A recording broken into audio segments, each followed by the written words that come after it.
Undercover Black CO pretends to be sick to test flight crew, then discovers shocking truth. We'll give you an inhaler when we're done with the white passengers. The flight attendant's voice was flat, dismissive, as she looked down at the black man in seat 2A who was clutching his chest and gasping for air. She didn't question whether his distress was real. She could see he was struggling to breathe. She just didn't care enough to help him right now. Her words hung in the air, a stark reminder of how racism had wormed its way into every corner of society, even at 30,000 feet, where a man was suffocating. The man, 40s, well-dressed, sat doubled over in the confined first-class cabin of Flight 428 to Miami. His breathing came in desperate, wheezing gasps. Sweat poured down his face. His hand trembled as he pointed weakly toward the overhead bin. Inhaler he managed to choke out. "Please, I can't breathe." The flight attendant glanced at the overhead bin, then back at him with cold indifference. "I said we'll get to you. We're serving meals to the other first-class passengers right now." Around him, those other passengers were being attended to with smiles and efficiency. A white businessman 2 rows up received his filet mignon with a warm "How is everything, sir?" An elderly white couple across the aisle got fresh drinks and extra pillows. But the black man is visibly struggling for air? He could wait. His medical emergency could take a back seat to meal service because somehow his life was less urgent, less important, less worthy of immediate attention. "Please," he gasped, each word a struggle. "Medical emergency. I need help now." "Sir, you're going to have to be patient," another flight attendant said, not even pausing as she wheeled the meal cart past him to serve the white woman in 3C. "We'll assist you momentarily." Momentarily. His lips started taking on a bluish tint. His chest heaved with the effort of trying to pull air into constricted airways. While passengers around him pulled out their phones to record, their faces showed discomfort and confusion, but their voices stayed silent. Not one person demanded that the crew help this man. Not one person stood up and said he's dying right in front of you. Before we continue with the story, welcome to Hyper Racism Channel, where we expose the truth about racial profiling of black people in America, truths the airline industry would rather keep hidden. They don't want us to reach a wide audience, but we're not backing down. Let's make sure the truth gets out. Be sure to share, like, and subscribe to this channel. Together, we can reach millions with the facts they've tried to bury. Thanks for hitting that subscribe button and supporting the cause. The man's vision blurred. His hands slipped from the armrest. He slumped further in his seat, his breathing becoming more labored, more desperate. And still the flight attendants moved about the cabin serving drinks and meals to white passengers, stepping around his crisis like it was an inconvenience rather than an emergency. A white passenger in 4A finally spoke up, her voice hesitant. "Excuse me, but that man really looks like he can't breathe. Shouldn't someone help him?" "We have the situation under control, ma'am," the first flight attendant said smoothly, not even glancing back at the man whose breathing had become a terrible rattling sound. "Please enjoy your meal." Under control. A man was suffocating in seat 2A, and they had it under control by ignoring him, by serving champagne and steak to white passengers while a black man's oxygen-starved body shut down. Not because they didn't believe he was in distress. They could see it clearly. But because in their calculation, his black life didn't warrant the same urgency, the same care, the same basic human decency they showed white passengers without question. His hand fell completely limp. His eyes started to close. And the flight attendants continued their service as if a man wasn't dying 10 feet away.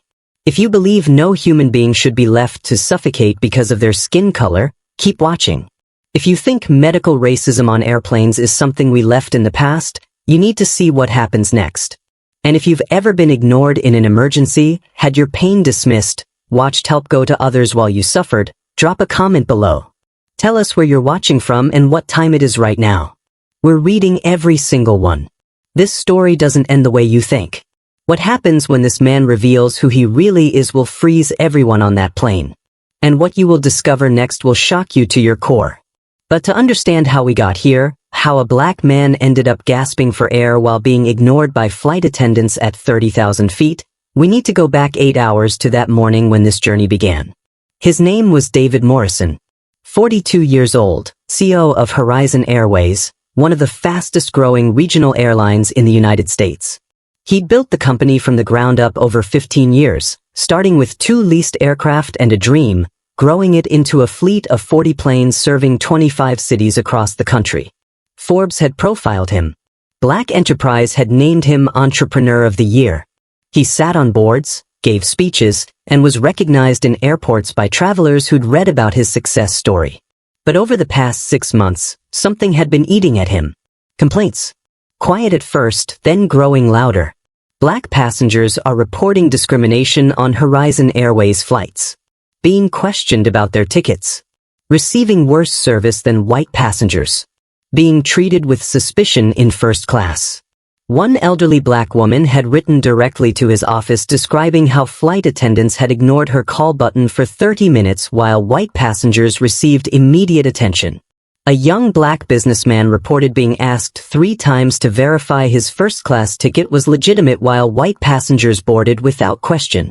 David had forwarded the complaints to his VP of Operations. Mandatory training was implemented.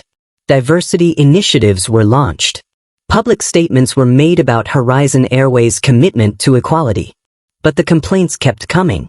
And David started to wonder if the problem was deeper than policy memos and training videos could fix.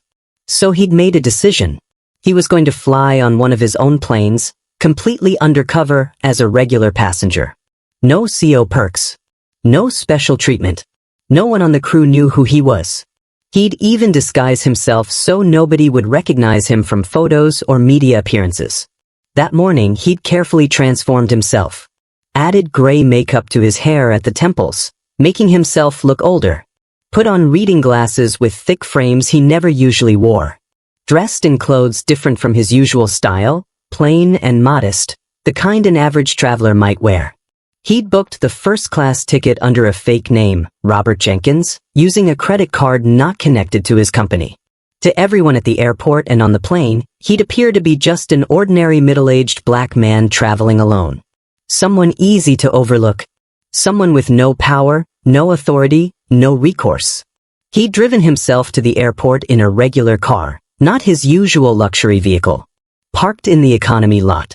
Walked into the terminal like any other traveler with his carry-on bag and his boarding pass on a phone that wasn't his usual device.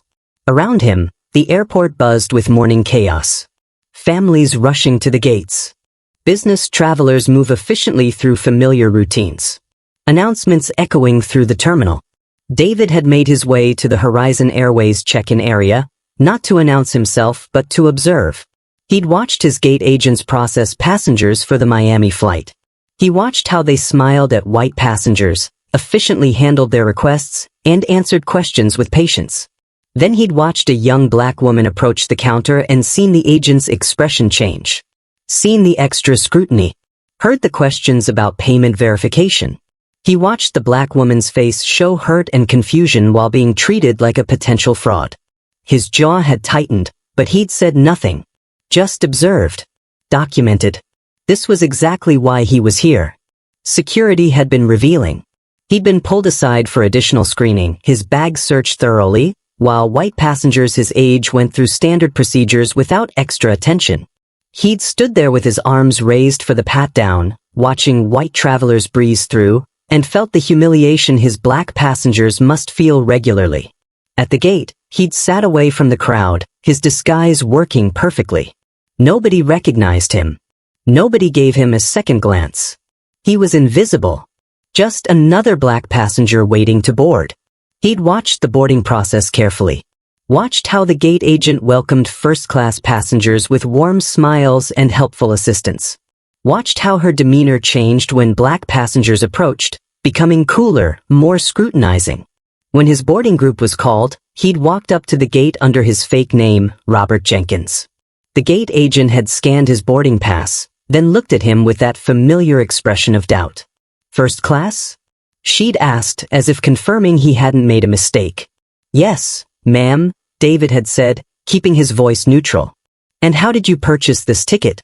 Online, through your website, he'd replied, watching her suspicion play out on her face. She'd studied him for a long moment before finally, reluctantly, allowing him to board. No smile.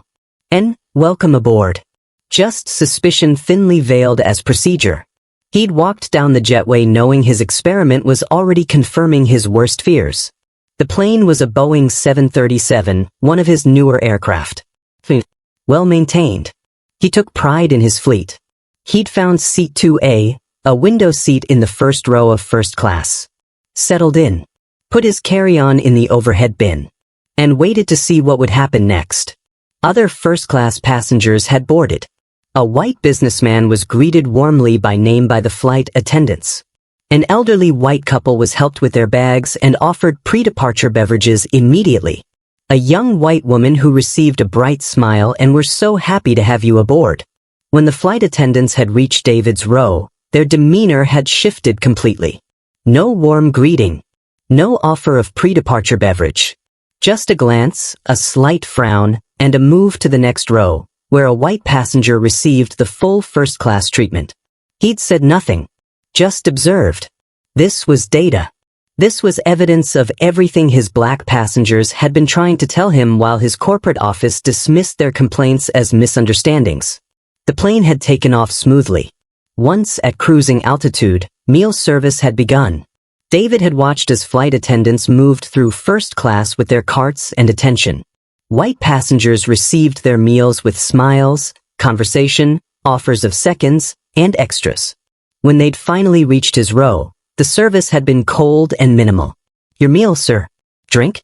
No eye contact. No warmth. Just the bare minimum required interaction. He'd eaten in silence, documenting in his mind every microaggression, every moment of differential treatment, every instance that proved what his black passengers had been reporting. His airline, the company he'd built with his own hands, was systematically mistreating black passengers while rolling out the red carpet for white ones. And then, about an hour into the flight, David had decided to take the test to its ultimate conclusion. He wanted to see how his crew would respond in a true emergency. Would racism override basic human decency? Would the color of his skin matter more than his life? He'd waited until the flight attendants were visible in the aisle, waited until other passengers could witness, and then he'd started the performance. He'd begun breathing heavily, clutching his chest, making it look like an asthma attack. Making it look like a medical emergency that required immediate help. And that's when he discovered something that turned his anger into fury and his disappointment into determination. Because when a black man appeared to be dying in seat 2A, when his life seemed to hang in the balance, his flight crew's response was to ignore him and continue serving meals to white passengers. They weren't confused about whether it was real. They could see his distress. They just didn't care enough to help him. And that racism, that devaluing of a black life, was about to cost them everything. The meal cart rolled past David's seat for the third time. He was slumped in 2A, his breathing labored and wheezing, sweat soaking through his shirt.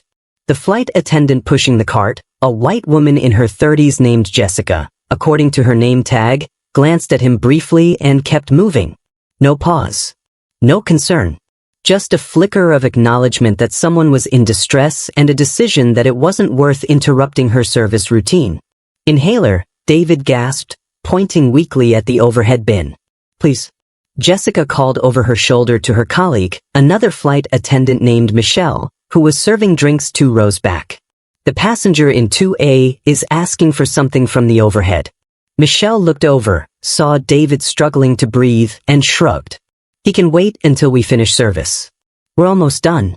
David let his head fall back against the seat, his chest heaving with exaggerated effort. Around him first-class passengers were starting to notice. The white businessman in 2C glanced over with mild concern but said nothing. The elderly white couple 2 rows back whispered to each other, the woman's face showing worry, but they didn't call for help. A young white woman in 3A pulled out her phone and started recording, her face troubled, but her voice stayed silent. Everyone was watching. Nobody was intervening. Sir, you need to calm down, Jessica said, returning with an empty tray. Your breathing is disturbing the other passengers. Medical emergency, David wheezed, each word a struggle. Asthma. I need help. We'll assist you when meal service is complete, Jessica said, her tone suggesting he was being unreasonable. Please try to breathe normally. Can't, David gasped. He let his hand slip from the armrest, hanging limply. His lips were taking on a bluish tint now, the makeup he'd applied that morning mixing with real sweat to create a convincing picture of oxygen deprivation. A white passenger in 4B finally spoke up, a middle-aged man with concern in his voice. "Excuse me, miss, but that man really looks like he's in trouble. Maybe someone should help him?" "Sir, we're trained flight attendants," Michelle responded from down the aisle. "We can assess medical situations. That passenger has been fine this entire flight. He only started having issues when we began meal service." The implication was clear. David was faking, or exaggerating, or seeking attention. And even though they could see his distress, even though he was clearly in crisis, they assumed that a black man's emergency was probably performance, probably manipulation, probably not worthy of the same urgent response a white passenger would receive. "Please," David managed to gasp. "Just get my inhaler. Overhead bin. Right there." Jessica looked at the overhead bin, then back at David, then at her watch. "Sir, I'll get to it in a few minutes. I need to finish serving these passengers first." She gestured to the white passengers around him who had all received their meals, their drinks, their warm towels, and extra snacks. But getting a potentially life-saving inhaler for a black man having an asthma attack? That could wait. That was less important than offering a white passenger in 3C a second glass of champagne. David's vision blurred at the edges, partly from the performance, partly from the genuine rage building in his chest. This was his airline, his company, his employees, and they were willing to let what they believed was a black man die because serving white passengers was more important. "He's turning blue," a woman's voice said urgently. "Someone needs to do something." "Ma'am, please don't interfere with crew operations," Jessica said sharply. "We have this under control." Under control. A man was suffocating, and they had it under control by ignoring him, by prioritizing wine refills over a medical emergency, by deciding that a black life in crisis was less urgent than white comfort. David let his eyes roll back slightly, let his body go more limp, pushed the performance to its limit because he needed to see how far this would go. How long would they ignore him? At what point would basic humanity override their racism? Would it override their racism at all? Michelle finally walked over, not with urgency but with irritation. She stood over David, arms crossed. "Sir, if this is a real medical emergency, I need you to tell me right now. Are you actually having trouble breathing, or are you just upset about the meal service?" "Actually," David thought but didn't say. "Actually having trouble breathing." As if there was a spectrum of breathing difficulties where some were legitimate, and others were complaints about airline food. "Can't breathe," he wheezed. "Please help." Michelle sighed heavily, as if he was inconveniencing her. "Fine. Let me get your inhaler. But if this turns out to be nothing, we're going to have a conversation about wasting crew time." She reached up to open the overhead bin, moving with deliberate slowness. No urgency. No concern. Just an annoyance that a black passenger was forcing her to interrupt her routine. The bin opened, and she rummaged through bags with casual indifference while David gasped and wheezed, and passengers recorded on their phones. "Which bag is yours?" she asked. "Black carry-on," David managed. "They're all black carry-ons," Michelle said with exasperation. "You're going to have to be more specific." "Front pocket," David gasped. "Blue inhaler." Michelle pulled down a bag, opened the front pocket, and found nothing. "That's not it." She put it back and pulled down another bag. "Is this yours?" David shook his head weakly. Around him, passengers were getting increasingly uncomfortable. The recordings continued. The whispers grew louder. But still, no one demanded that the flight attendants move with urgency. No one stood up and said stop serving meals and help this man. No one treated this like the emergency it appeared to be. Because he was black. And somehow, consciously or unconsciously, that made his suffering less urgent, less real, less deserving of the immediate response that would have been automatic for a white passenger. Finally, after what felt like an eternity but was probably 3 minutes, Michelle found the right bag and pulled out the blue inhaler David had planted there. She held it up. "Is this it?" David nodded, reaching for it with a shaking hand. Michelle walked over slowly, placed it in his hand. That wasn't so hard, was it? David brought the inhaler to his mouth, took 2 puffs, and let his breathing gradually slow and steady. The performance was working. But what he'd learned in the past 10 minutes was far worse than he'd imagined. His flight crew wasn't just providing poor service to black passengers. They were willing to let a black man die rather than interrupt service to white passengers. "Do you feel better now?" Jessica asked, her tone suggesting he'd been wasting everyone's time. "Yes," David said quietly, his voice still weak. "Thank you. Next time, please have your medical devices more accessible," Michelle said. "You can't expect us to stop everything we're doing because you didn't plan." David looked up at her, this woman who just spent 3 minutes casually searching for an inhaler while a man supposedly suffocated, and said nothing. Just nodded. Just played the role of the grateful black passenger who should be thankful for even this grudging, delayed assistance. The flight attendants returned to their service. Passengers went back to their meals and their devices. The moment passed as if it had been nothing more than a minor inconvenience. But David sat there in seat 2A, his fake inhaler in his hand, his fake breathing crisis over, and felt something cold and hard settle in his chest. These people, his employees, were dangerous. Not just to his brand or his reputation. To actual human lives. Because if this had been real, if a black passenger really was having an asthma attack, they just demonstrated that they'd let him die rather than prioritize his black life over white comfort. And that was something David Morrison, CEO of Horizon Airways, could not and would not tolerate. The plane began its descent toward Miami. David watched the flight attendants clean up from meal service, chat pleasantly with white passengers, and ignore him completely. He waited. Patient.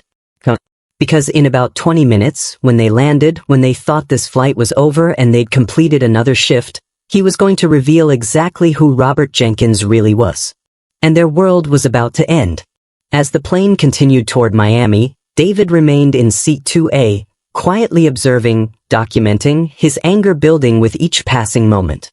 The fake asthma attack had revealed the depth of the problem, but he wasn't done testing his crew yet.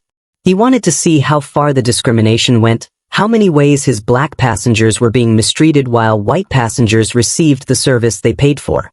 20 minutes after the inhaler incident, David pressed his call button. The light illuminated above his seat. He waited. 1 minute. 2 minutes. 3. The call button stayed lit, a small glowing beacon of need that the flight attendants walked past repeatedly without acknowledgement. In seat 3C, a white woman pressed her call button. Within 15 seconds, Jessica appeared with a smile. "Yes, ma'am, how can I help you? Could I get another blanket? It's a bit chilly." "Of course, let me grab that for you right away." Jessica disappeared into the galley and returned 30 seconds later with a fresh blanket and an extra pillow. "Here you go. Anything else you need?" "No, that's perfect. Thank you so much." "My pleasure. Enjoy the rest of your flight." David's call button remained lit. 5 minutes now. He could see both flight attendants in the galley, laughing and chatting with each other, completely ignoring the illuminated call button from seat 2A. He pressed it again. The light blinked. Still nothing. Finally, after 7 minutes, Michelle walked past his row on her way to help another white passenger. David spoke up. "Excuse me, ma'am. I pressed my call button several minutes ago." Michelle stopped, glanced at the still illuminated light, and sighed. "What do you need? Could I get some water, please? We're preparing for landing." "You'll have to wait. The seatbelt sign isn't on yet," David said quietly. "Other passengers are still being served." Michelle's jaw tightened. "Sir, I said you'll have to wait. We're busy." She continued down the aisle to the white businessman in 2C, who hadn't pressed his call button at all. "Sir, can I refresh your drink before we land? More coffee?" "That would be great, thanks," the businessman said. David watched Michelle return to the galley, prepare fresh coffee, and bring it to the white passenger with a warm smile. His own call button finally went dark as Michelle reached up and turned it off without bringing him the water he'd requested. The message was clear. Your needs don't matter. Your requests are inconveniences. You should be grateful we let you sit in first class at all. The cabin started preparing for descent. Flight attendants collected trash, folded tray tables, and ensured seats were upright. When Jessica reached David's row, she grabbed his empty meal tray without a word.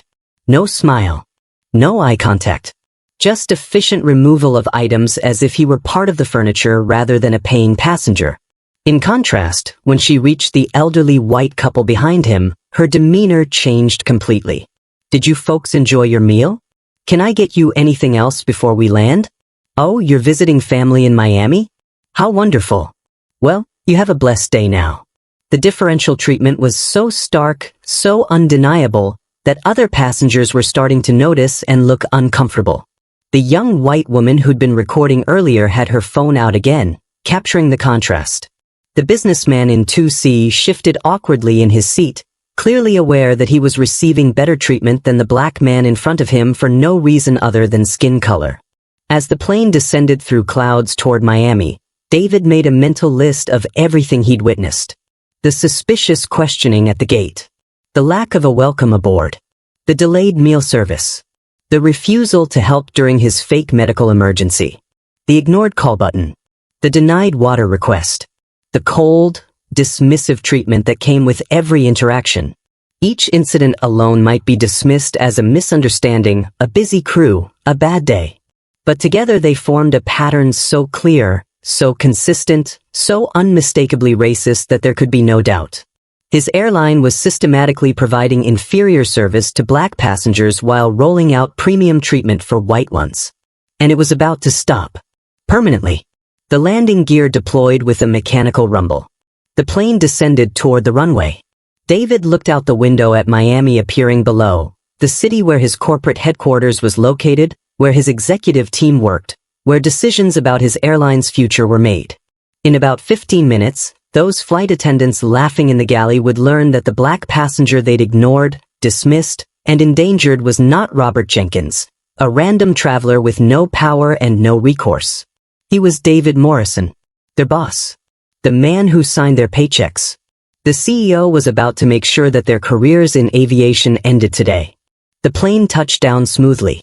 Passengers began gathering their belongings, preparing to deplane.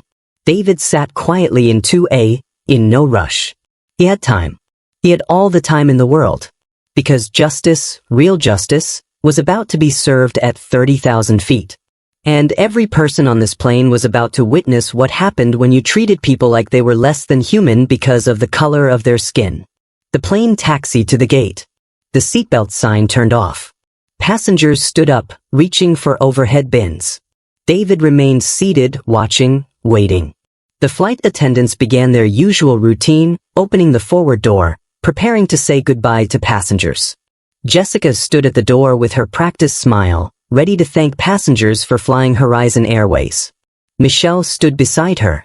Both of them had completely forgotten about the black passenger in 2A, whom they'd spent the flight ignoring and mistreating.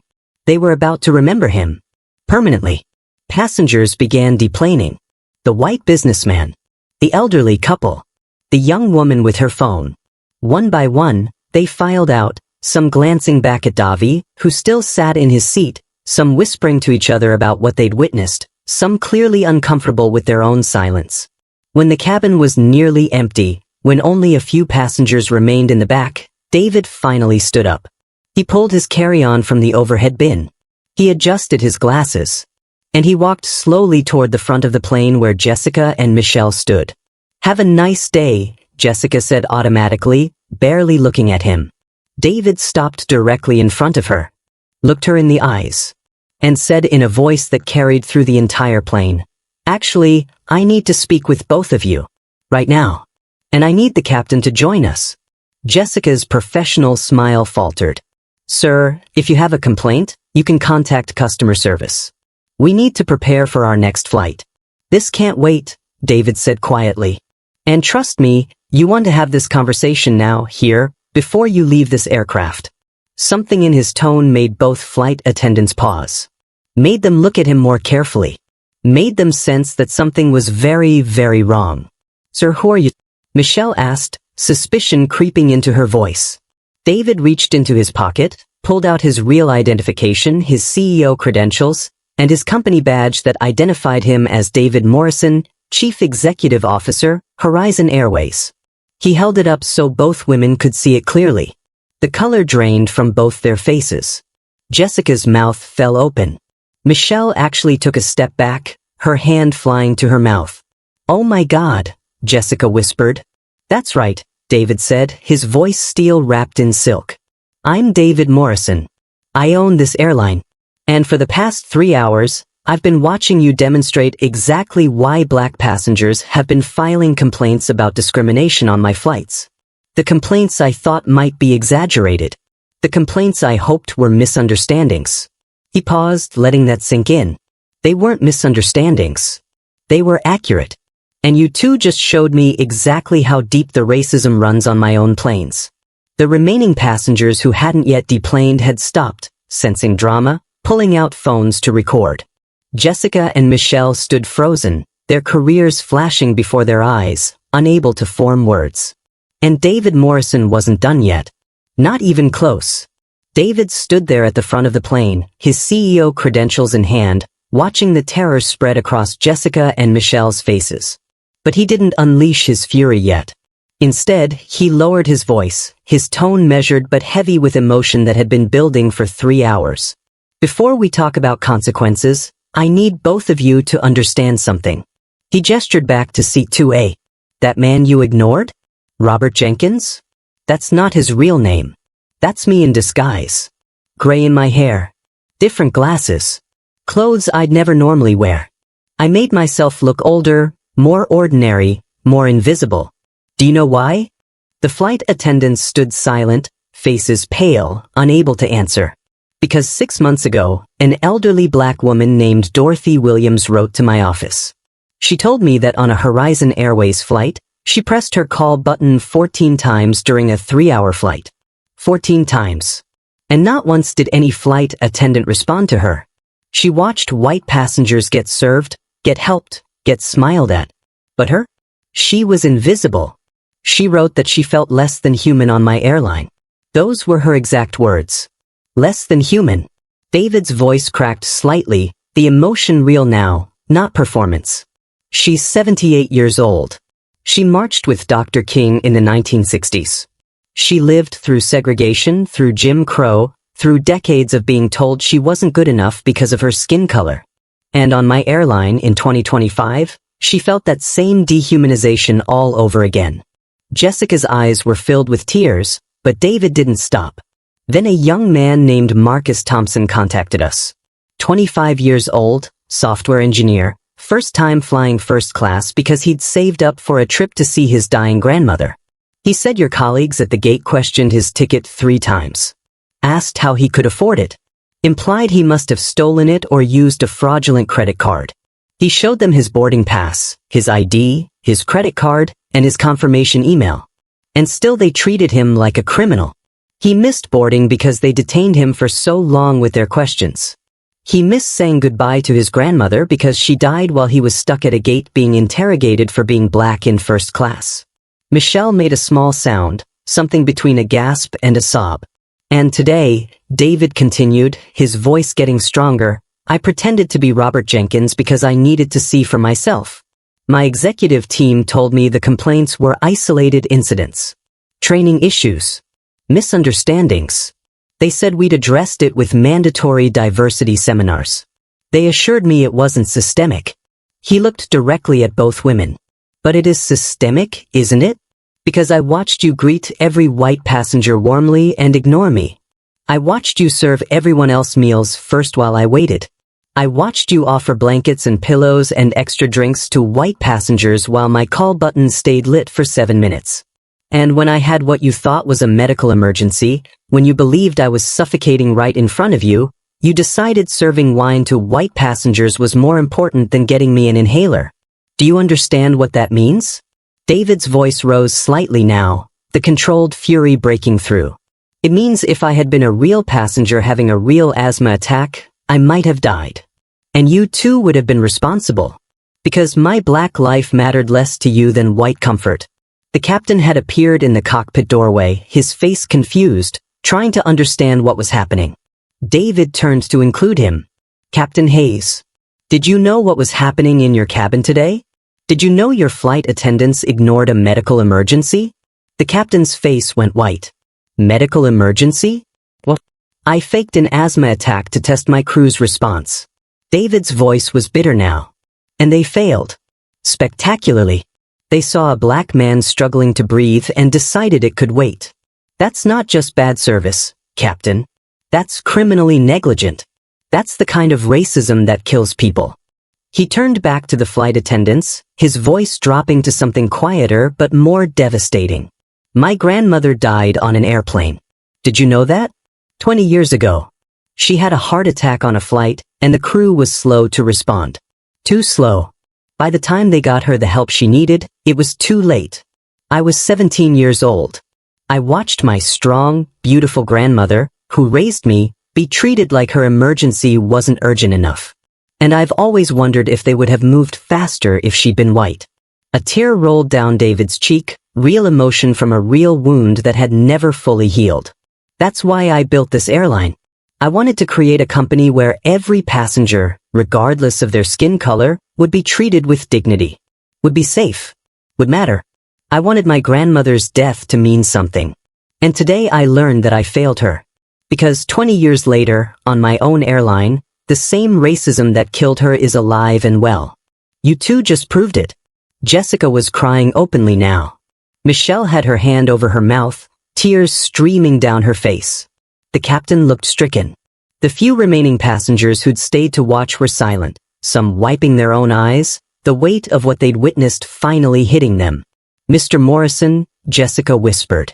I'm so sorry. I didn't know. I didn't realize. You didn't realize that black passengers are human beings who deserve the same service as white ones? David's voice was sharp now. You didn't realize that a medical emergency requires immediate response regardless of skin color? What exactly didn't you realize? Jessica stammered, unable to form a coherent defense. Here's what I realized today, David said, his voice heavy with exhaustion and heartbreak. I realized that every black passenger who filed a complaint was telling the truth. I realized that the training we implemented was worthless because it didn't change hearts, just taught people to hide their racism better. I realized that my airline, my dream, the company I built to honor my grandmother, has become exactly the kind of place that would have let her die. He looked around the plane, at the empty first-class cabin where he'd spent 3 hours being systematically dehumanized. I came on this flight hoping I was wrong. Hoping the complaints were exaggerated. Hoping that maybe black passengers were being too sensitive or misreading situations. His voice broke. But I wasn't wrong. You were exactly as racist as they said. And now I have to figure out how to fix a problem that runs so deep, I don't even know where to start. The plane was silent except for quiet crying. The moral weight of what had happened, of what had been revealed, pressed down on everyone present. They had all participated, in action or in silence, in the dehumanization of a black man. And now they knew that man was their CEO, their boss, the person who could end their careers with a word. But more than that, they knew he was a human being who'd been treated as less than human. And that knowledge, that shame, that recognition of their own participation in racism hung in the air like smoke that couldn't be cleared. David straightened his shoulders, wiped his eyes, and when he spoke again, his voice had regained its authority. We're going to have a very long conversation about what happens next.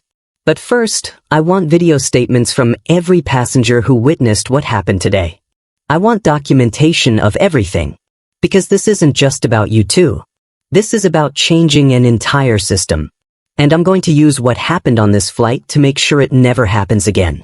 He looked at Jessica and Michelle one more time. You're both suspended effective immediately, pending a full investigation. Now get off my plane. And as they walked past him with tears streaming down their faces, careers destroyed, futures uncertain, every passenger watching knew they'd just witnessed something that would change Horizon Airways forever. 3 days later, David Morrison sat at the head of a conference table in Horizon Airways headquarters in Miami.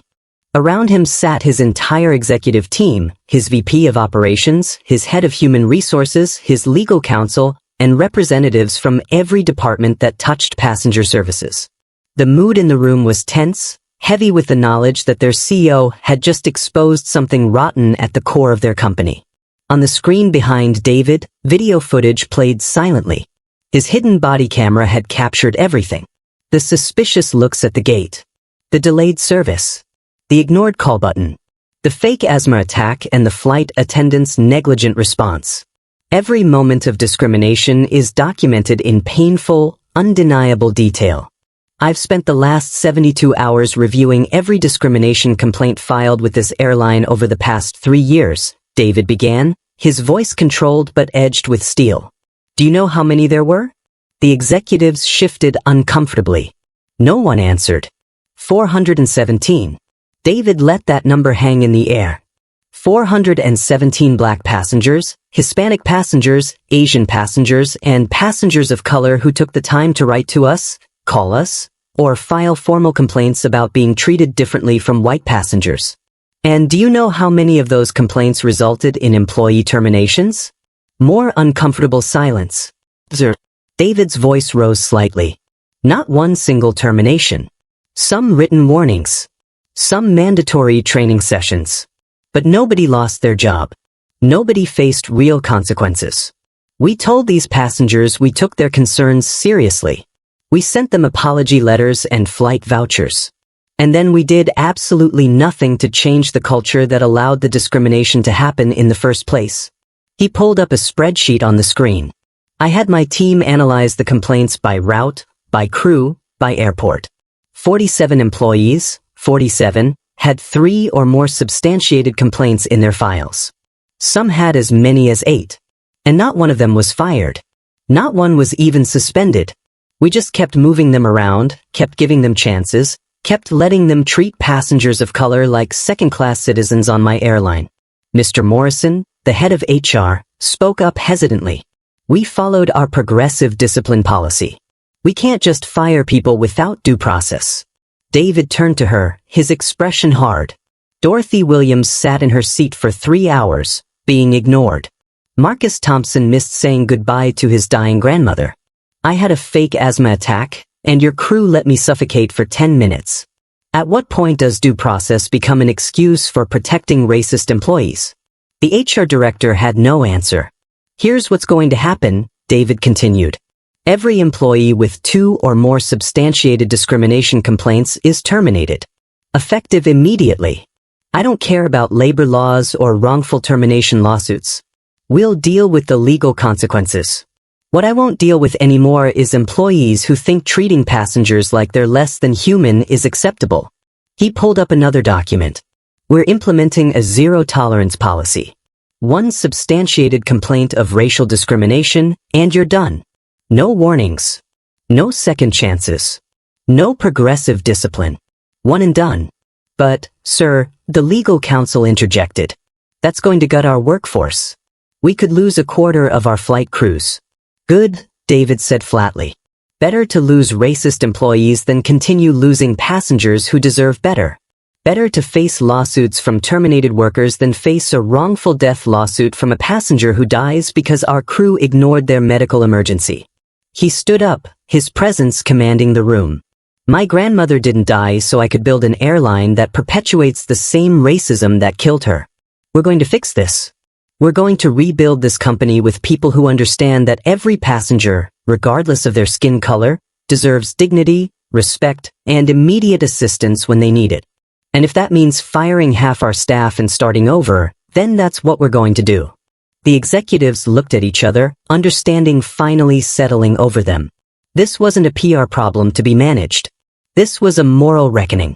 And their CEO was willing to burn down everything he'd built rather than let it continue. Get me termination paperwork for every employee on that list, David said. And schedule company-wide meetings at every hub. Every employee is going to hear directly from me about what happened on that flight and what's going to change. Starting now.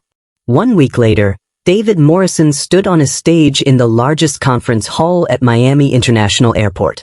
Before him sat nearly 800 Horizon Airways employees. Flight attendants, gate agents, pilots, ground crew, and customer service representatives. Every employee who had direct contact with passengers had been summoned to this mandatory meeting. Similar gatherings were happening simultaneously at every Horizon Airways hub across the country, broadcast via video conference so no one could miss what was about to happen. The room was silent, tense. Everyone had heard rumors about what happened on Flight 428. About the CEO going undercover. About mass terminations coming. But no one knew for certain what was true and what was speculation. David stood at the podium, no notes, no script, just the weight of everything he'd witnessed and learned pressing down on him. Behind him on a massive screen was a single image.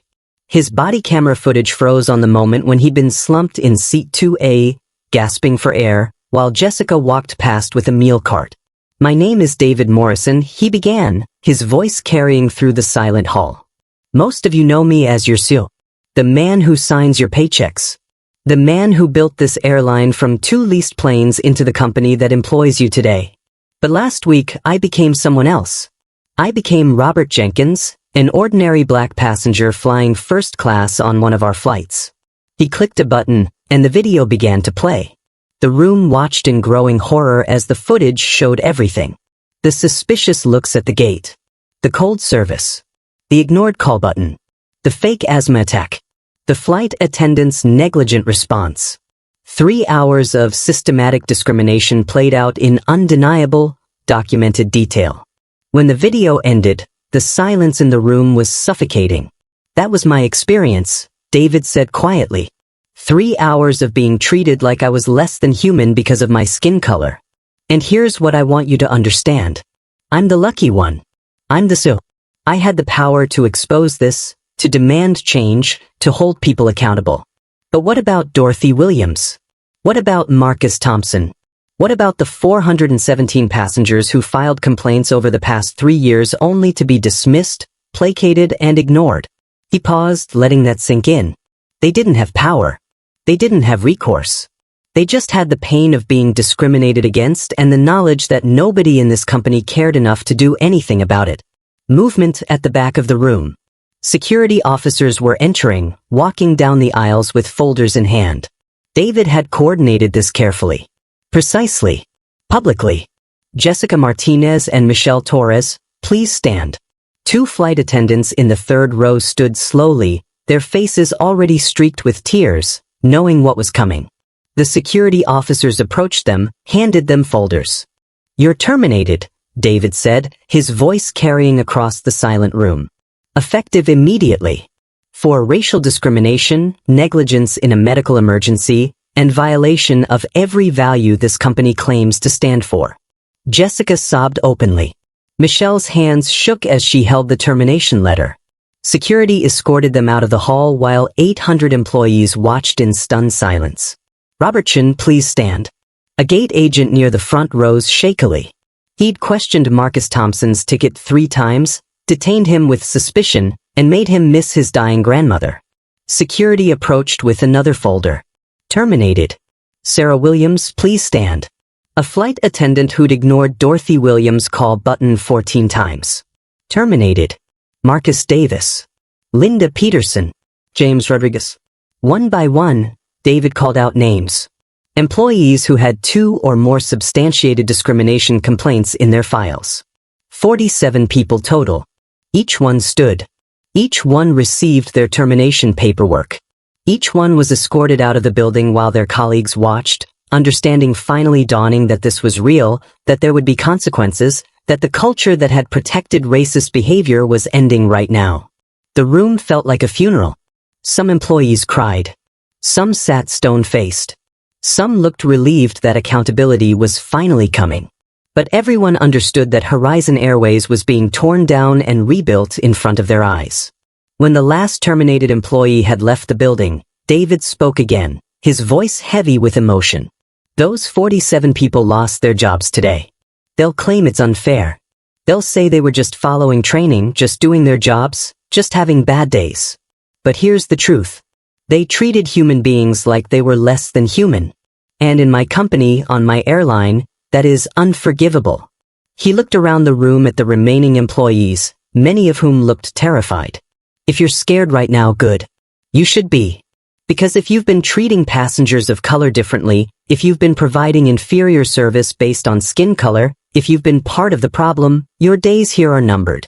A hand went up in the audience. A young white flight attendant, her voice shaking. "Mr. Morrison, I think I might have done some of those things. Not intentionally. But looking back at how I've treated passengers, I'm afraid I've been part of the problem. What should I do? David's expression softened slightly. You just did the most important thing. You acknowledged it. Here's what happens now. We're implementing new training, real training, not check-the-box seminars. We're creating accountability systems where passengers can report discrimination directly to executive leadership. We're hiring diversity consultants to audit our operations. And most importantly, we're creating a culture where speaking up about racism is rewarded, not punished. He paused. If you've made mistakes but you're willing to learn, willing to change, willing to treat every passenger with the dignity they deserve, regardless of their skin color, then you have a future here. But if you're sitting in this room thinking this is political correctness gone too far, or that I'm overreacting, or that passengers of color are too sensitive, then do us both a favor and resign now. Because I will find you. And I will fire you. Another employee stood, an older black flight attendant with tears in her eyes. Mr. Morrison, I've worked for Horizon for 12 years. I've experienced the discrimination you're talking about, not just from colleagues but from passengers. And I've stayed quiet because I needed this job. Thank you. Thank you for finally making this company live up to what it claimed to be. David nodded, his own eyes glistening. That's why I'm doing this. Not just for future passengers. For employees like you who've suffered in silence. This company is going to change. Starting today. The meeting continued for another 2 hours. David showed more data. More complaints. More patterns of discrimination. He announced the new zero-tolerance policy. He introduced the diversity consultants who would be auditing operations. He gave employees a hotline number to report discrimination anonymously. And slowly, gradually, the mood in the room shifted. Fear began mixing with something else. Determination. A sense that maybe, finally, things really would change. When the meeting ended, employees filed out in silence, processing everything they'd witnessed. Some would quit rather than comply with the new standards. Some would be caught in the next wave of terminations as more complaints were investigated. But many, most even, would try. Would learn. Would become better. Because they'd just seen what happened when you treated people as less than human. And they'd seen that their CEO was willing to destroy his own company rather than let that continue. Change was coming to Horizon Airways. Real change. The kind that couldn't be undone. 2 weeks after the mass terminations, Horizon Airways was operating with skeleton crews. 47 fired employees had created gaps that couldn't be filled overnight. Flights were delayed. Some routes were temporarily suspended. The airline's stock price had dropped 12%. Industry analysts predicted the company wouldn't survive such drastic action. David Morrison didn't care about the stock price. He sat in his office reviewing applications from the hundreds of people who'd applied to work for Horizon Airways after news of the firings went public. Former flight attendants from other airlines who'd witnessed discrimination and wanted to work somewhere that actually enforced accountability. Recent graduates are eager to join a company that takes a moral stand. People of color who'd avoided aviation careers because of the industry's reputation for racism. His phone buzzed. Dorothy Williams, the 78-year-old woman whose complaint had started everything, was calling. Ms. Williams, David answered. How are you? Mr. Morrison, her warm voice came through. I just flew on your airline again. Miami to Atlanta. And I want you to know something. That flight attendant, a young woman named Sandra, checked on me 4 times during a 2-hour flight. Asked if I needed anything. Brought me water without being asked. Smiled at me like I was her own grandmother. I started crying right there in seat 12B. David felt his throat tighten. I'm glad to hear that. But that's not why I'm calling, Dorothy continued. I'm calling because I saw 3 of your new flight attendants, all young people of color, and they told me they applied because of what you did. Because you stood up. Because you proved that their dignity matters. You're not just changing one airline, Mr. Morrison. You're changing lives. After the call ended, David sat quietly for a moment. Then his CFO entered, financial reports in hand, face grim. We're hemorrhaging money, the CFO said bluntly. The terminations, the suspended routes, the new training programs, It's costing us $40 million this quarter. The board is getting nervous. Some are calling for your resignation. Let them call, David said calmly. How many discrimination complaints have we received in the past 2 weeks? The CFO checked his notes. 3. Down from an average of 30 per week before the changes. And how many passengers have we lost? Actually, the CFO admitted reluctantly, bookings from passengers of color are up 18%. Apparently, word is spreading that we're the airline that actually fires racist employees. David nodded. So we're losing money in the short term but gaining customer loyalty and moral credibility. I'll take that trade. The board wants answers about when we'll be profitable again. Tell the board that building a company with integrity costs money. Tell them that my grandmother's life mattered more than quarterly earnings. Tell them that if they want a CEO who prioritizes profits over people, they should find someone else. Because I'm not changing course. The CFO sighed. You know some of them will try to remove you. Let them try, David said. But they should know that if they fire me for ending racism at this airline, I'll make sure every passenger in America knows that Horizon Airways chose profits over human dignity. The choice. His desk phone rang. Security called to report that Jessica Martinez, one of the terminated flight attendants, was in the lobby demanding to speak with him. Claims she's been blackballed from the industry and can't find work anywhere. Tell her I'm not available, David said. And tell her that actions have consequences. She chose to treat passengers as less than human. Now she's experiencing what it feels like to be treated as unemployable. Maybe she'll learn something from it. He turned back to the applications on his desk. 500 people wanted to work for an airline that stood for something. Wanting to be part of the change. Horizon Airways was being rebuilt. Not with people who could hide their racism during training seminars. But with people who understood that every passenger, regardless of skin color, deserved dignity, respect, and immediate help when they needed it. It was expensive. It was painful. It was costing him board support and investor confidence. But for the first time since his grandmother's death 20 years ago, David Morrison felt like he was finally honoring her memory. 6 months later, David Morrison stood in the Atlanta airport watching his airline's operations with quiet satisfaction. Gate agents smiled warmly at all passengers. Flight attendants moved through cabins providing attentive service regardless of skin color.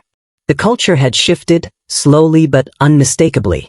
Horizon Airways had survived the upheaval. The stock price had recovered. New hires had been trained properly, with real accountability built into every procedure. The discrimination complaints had dropped to near zero. And something unexpected had happened. Other airlines had started following Horizon's lead, implementing their own zero-tolerance policies, afraid of being exposed the way Horizon had exposed itself. David's phone rang.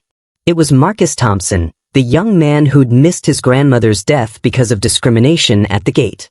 Mr. Morrison, Marcus said. I just flew Horizon Airways for the first time since that day. And I wanted you to know. The gate agent welcomed me by name. The flight attendant offered me a pre-departure beverage. Nobody questioned my ticket. Nobody looked at me like I didn't belong. I actually cried during boarding. David smiled. That's what it should have always been, Marcus. I'm sorry it took so long. You changed an entire industry, Marcus said quietly. Because you were willing to admit the problem existed and do something about it. Thank you. After hanging up, David walked to gate 14, where flight 428 to Miami was boarding, the same route he'd taken undercover 6 months ago. He watched passengers board, watched his crew treat everyone with dignity, watched a young black girl in first class receive the same warm welcome as the white businessman beside her. His executive assistant approached. Sir, the board meeting starts in an hour. They're going to ask about profitability targets for next quarter.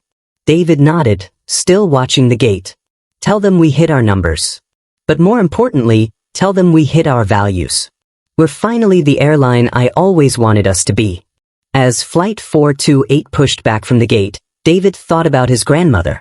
About Dorothy Williams. About Marcus Thompson. About every passenger who'd been made to feel less than human on an airplane. They'd never get back what was taken from them.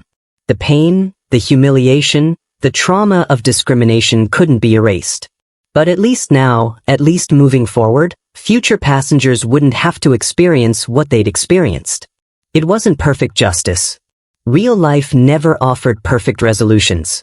There were still racist passengers, still moments of bias, still work to be done. But it was progress. Real, measurable, meaningful progress. And sometimes that was enough. 1 year after that undercover flight, David Morrison sat in first class on one of his own planes, this time as himself, no disguise needed. Across the aisle, a young black family settled into their seats. The father looked nervous, like he was waiting for someone to question whether they belonged there. But the flight attendant approached with a genuine smile, helped them stow their bags, offered them drinks, and treated them exactly like she treated everyone else. The father caught David's eye and nodded, a silent acknowledgement between two black men who understood what that simple, equal treatment meant. David nodded back, feeling something settle in his chest. Not satisfaction, exactly, but something close to peace. His grandmother would have been proud. So now I want to hear from you. Do you think racial discrimination in the airline industry can end? I want your honest answer. Not what you think you should say, but what you actually believe. Can we reach a point where every passenger, regardless of skin color, receives the same dignity and respect? What do you think it takes to create real change? Firing racist employees? Better training? Independent oversight? Those willing to risk everything? Tell us what you think needs to happen. And here's the hardest question. Have you ever witnessed discrimination and stayed silent? On a plane, in a store, in public? What stopped you from speaking up? And what would it take for you to intervene next time? Drop your answers in the comments. I'm reading every single one. No judgment here. Just an honest conversation about how we move forward. If you believe every human being deserves dignity regardless of their skin color, if you want to see more leaders like David Morrison who are willing to sacrifice profits for principles, if you think accountability matters more than quarterly earnings, then like this video. Subscribe to this channel. Share this story so more people understand that change is possible when people with power decide to use it for good. Because we're not just telling stories here. We're documenting what happens when someone finally says enough is enough. When someone with authority decides that human dignity matters more than corporate profits. When someone proves that doing the right thing, even when it's expensive and difficult and unpopular, is always worth it. Every share is an act of saying this matters. Every comment is a voice added to the conversation. Every subscription says we believe change is possible. David Morrison risked everything, his company, his career, his reputation, because he refused to let his airline treat people as less than human. He proved that one person with courage and power can change an entire industry. You have power too. The power to speak up when you see discrimination. The power to demand better from the companies you support.